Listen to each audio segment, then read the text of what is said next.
Hi, I'm Quinlan, and this is the third in a series of 3 videos. In the previous videos, I started far to the north, deep in the mountains of Nagano, in Naraijuku, where I visited sacred locations and learned about how these enormous Japanese cypress trees were logged and how they traveled down the river with fearless Nakanori-san, as they were called, riding these logs down mountain rivers as they brought them here where they were used to build temples, shrines, and castles. If you didn't see the first 2 videos, you might want to check them out. Links in the description.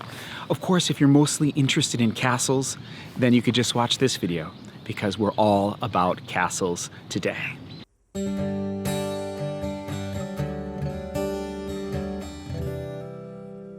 So this is Inuyama Castle, or Dog Mountain Castle if you translate it literally.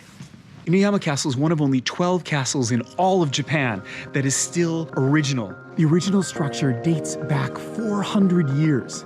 Both this castle and Nagoya Castle were both built with the Japanese cypress that we learned about from the Kiso Valley in Nagano and Gifu prefectures. Okay, so we're gonna go inside. You gotta take off your shoes and carry them with you in a plastic bag. A little bit steep. Oh. You see that? I just banged my head. Watch your head for this. Ouch. There's a great view from the top of Inuyama Castle. You can see the river below. And to the north, the mountains leading back towards the Kiso Valley. It's easy to imagine 300 years ago when a samurai warlord might stand up here surveying his domains. And it was this very river that those Japanese cypress trees were being moved along to build this castle itself, as well as Nagoya Castle. It's nice to actually be in a real castle. This is one of only 12, after all, in all of Japan that's the original. Up in Morioka, where I live, we just have the castle walls. There's the rocks, but the castle itself was destroyed. At the end of the Edo period, a lot of castles were destroyed because they got rid of the entire feudal system. And if you were on the wrong side of the Civil War, they had a tendency of tearing down your castle, like what happened to Morioka Castle. No castle is complete without windows to throw rocks down at invaders. And it even has a sign right here, rock dropping room, basically. So this is where, I guess they had huge big piles of rocks or boulders or something, and they hurl them out the window. Sadly, I don't think this castle was actually ever attacked, and so maybe they never had a chance to use it.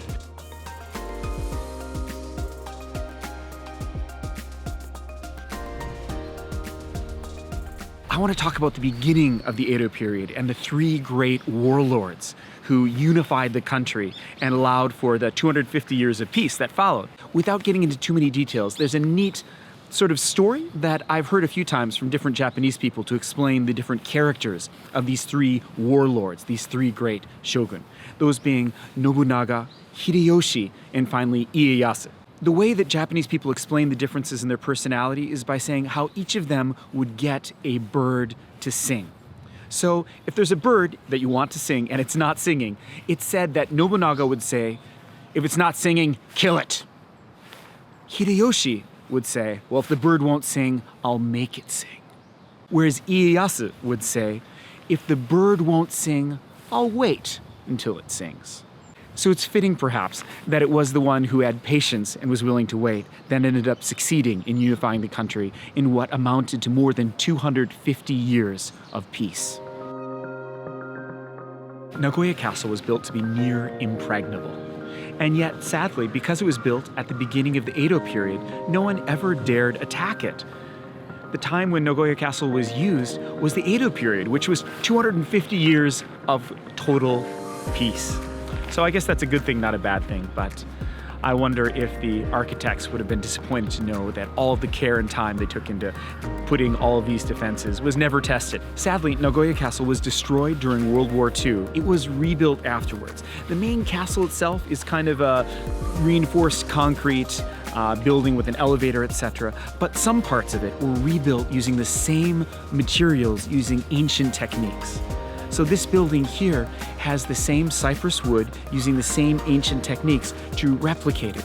It was painstakingly created over 10 years. Now that I've explored the castle, it's time to get some snacks. I've heard there's some great snacks to try around here, and so I'm going to go get some. Let's see what there is to eat. So this is the Inuyama downtown area. It's my favorite kind of tourist area. You kind of feel transported back in time with these old storefronts, the tiled roofs, the nice wooden planks on the storefronts. Everything about this is appealing to me. Another nice thing about this downtown area is you can see Inuyama Castle just towering above and imagine what it was like a few hundred years ago. This type of area is called a Jokamachi, which is basically the town beneath the castle. And this is one of the few cases which you can actually see the castle towering above.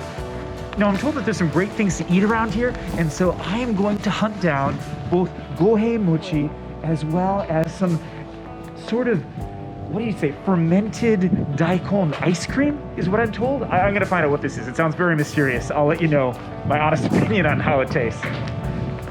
So I think this is the ice cream place. So basically there's fermented daikon used with the lees of sake that is fermented, chopped up into little pieces and put in the ice cream. So I've got it. This is that ice cream. And in fact, here you can also see that they're advertising they've got the record for the world's longest radishes. Let's see how this is. Take a look.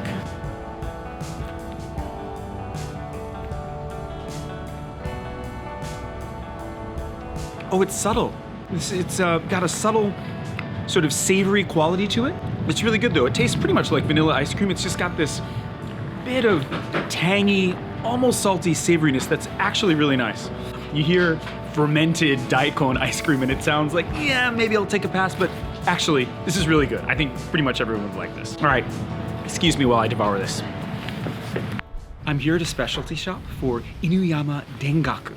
Now, Dengaku is something you can get all over Japan, but this version of it, the Inuyama version of it, is something unique. And I've never tried it before, so I can't tell you much just yet, but I think it has to do with the red miso paste that they use for some things around here. So, let's check it out. Let's taste it. Wow, so this is Miso Dengaku, but more specifically, this is Inuyama Miso Dengaku. The Miso Dengaku that I've had before up in Morioka and in other places in Japan is not in these tiny little fine sticks, but rather they're just using wooden chopsticks, and it's like a much bigger chunk of tofu, and not so red, brownish.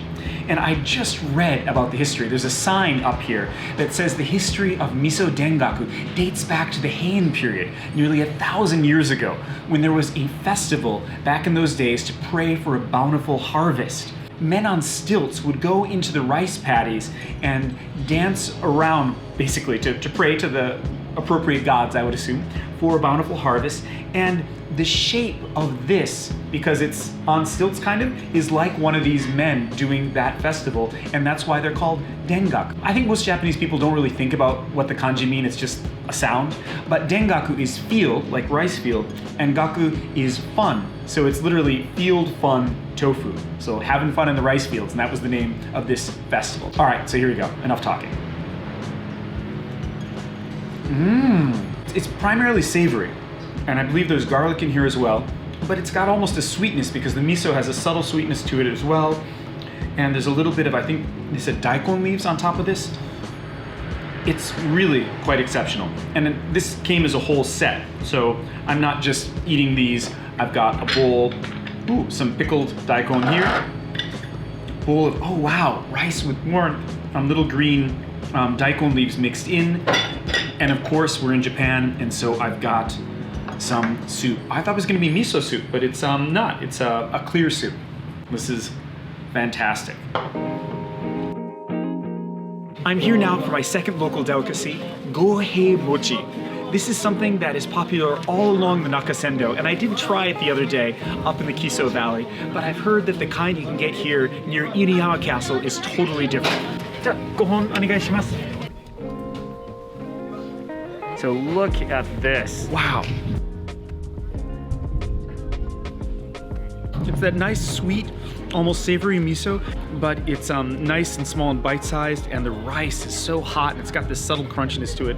Yeah, and for 100 yen, or about $1 US per stick, this is a steal.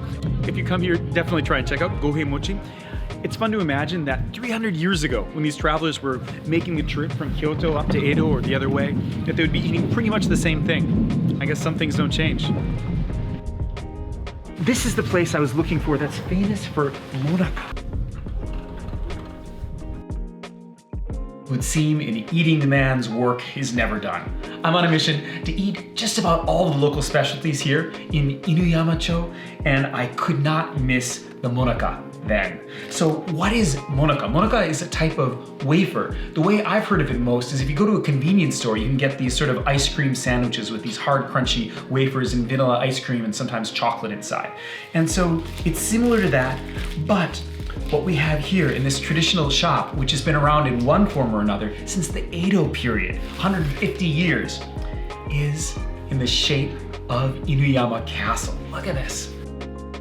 Inside though, unfortunately for me, is not ice cream, but rather azuki bean paste with little chunks of azuki beans as well.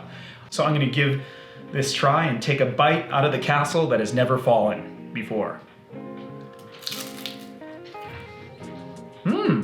This is a sort of sweeter azuki bean paste than I'm used to, and it's really good. I'd still rather it was ice cream, to be totally honest, but it's really, really quite tasty. I almost feel bad eating it. It's kind of beautiful. I feel like I'd want to just take one home and put it on a shelf, but it'd probably rot then, so do eat them, don't bring them home. This has been quite an adventure in central Japan here, along the Nakasendo, following the route of these cypress trees from the mountains in the Kiso Valley, down the river, all the way to where they found their home in castles like this. But more than talking about the warlords and the medieval history of the area, I ended up mostly just eating my way across town. This is more a food video than a castle or a cultural video, but why not, right? I mean, there's so much good food to eat here, I couldn't help myself. This series of 3 videos has been so much fun for me. It's been exciting to go and travel in a completely different area of Japan than Tohoku, where I spend all my time. And I hope I get opportunities like this again to introduce you to not just the glory of Iwate, Akita, and the surrounding areas, but also the same delicious culinary and cultural history we find everywhere here. Thanks for coming with me down here along the Nakasendo, and I'll see you again on the trails.